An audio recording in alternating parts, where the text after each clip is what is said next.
What's going on, good people? Nature Boy checking in, man. I'm out here back into the field, man. Had a wonderful event this past weekend with Teens on Point Workforce Incubator Program, and we trying to just get skills into the hands of the youth, really to anybody who's willing to learn. And one of the big things that's constantly coming up nowadays is community. Like that's like a hot word, a buzz topic. And everybody is in search for community. And the one thing I want to just reel in is that you can only manifest the type of community that you are, right? And that's realistic, like for real, for real. Now, some people are parasitic and they manifest nothing but hosts, right? So it's a way that you can be taken advantage of while trying to officiate community as well. And that's where Collectively Sustainable comes in handy, because we have framework for it, right? And one of our core topics or mantras is reciprocity, right? You can only get in, or you can only take out what you put in, right? And that's a big deal, because again, if you have been out there community building, you've probably already traveled the treacherous waters, man. And you understand that it's not as sweet as everybody makes it seem. And a lot of us got a lot of scrapes, bumps, bruises, anxiety, PTSD from trying to build community. And you might have just been doing it wrong.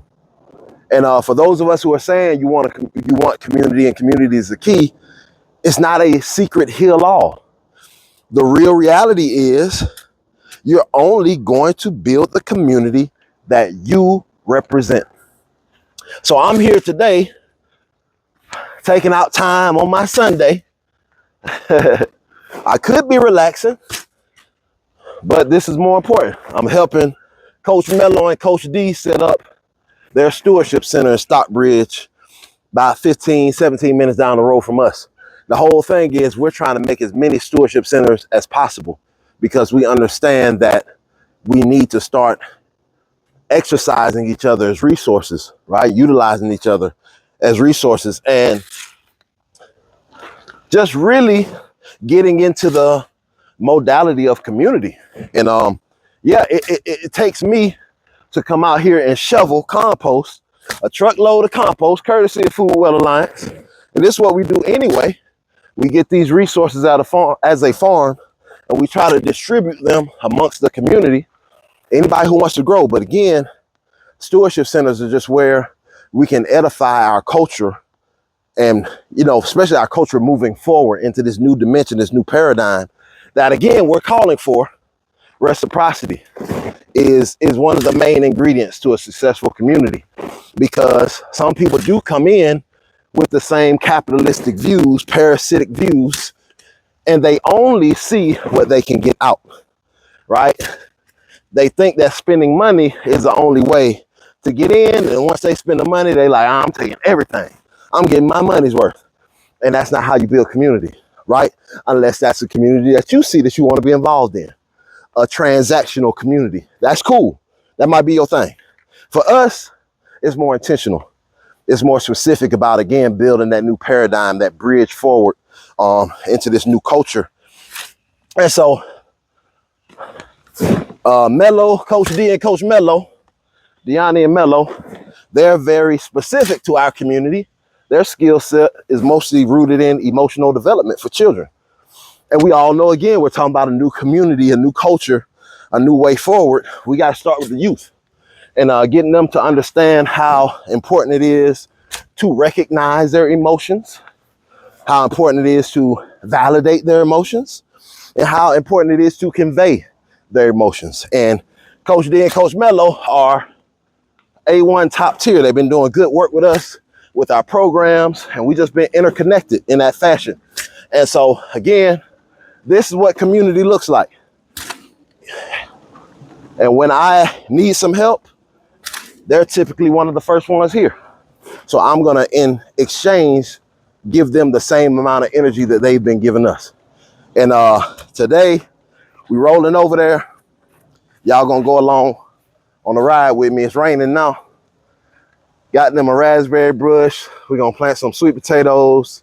We got some echinacea and some elderberry trees. I got some seeds in my pocket for them, some beans. We got some comfrey back here.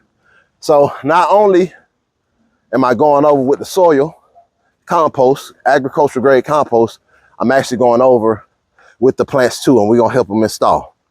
Y'all follow us along. All right, we made it. Pulled up. Number 20 minutes down the road, man. This is what it looks like to be a stewardship center, y'all. You don't have to have acres on acres. We're saying that, yes, in a townhouse, in a cul-de-sac, neighborhood, you can allocate your space to teach your community. Again, gardening is one of the main things you need to have under your belt as a stewardship center.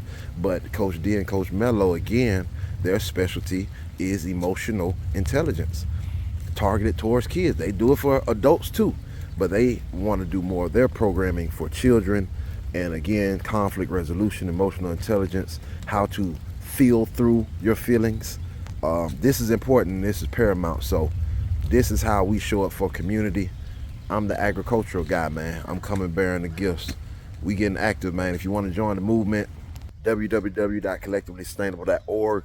Tap in, look at our mission statement, our vision, our culture, what we're doing, what we're ushering in, man. But you can see it in real life. For really though, man, El Naturino, I'm about to get busy. All right, y'all, we took a quick little break. Started raining. So, also, this is what the stood. I mean, you good, cuz. You good, cuz. It's your space. You good, cuz. Look, this is what a stewardship center is, y'all. Got to have a little space to, for folks to get out the rain, man. That's all it is. Nothing major about this movement, y'all. You can really participate using what you have, where you are, and this is it. It's really that simple. And just like that, we done for the day. Little work, man. Little energy, little intention. And that's what we bringing to the collective, man. Little sweat equity. That's how we play it, man. In-kind value. My boy Dan Scott taught me that. We all got some value to give. We just got to find where it's aligned and work from there. We can remove the dollar. We removing the dollar as a boundary for our community and how we build. We can really look at each other as resources themselves and govern ourselves as such, man. So again, if you're interested in becoming a stewardship center, collectivelysustainable.org. Join the movement, man.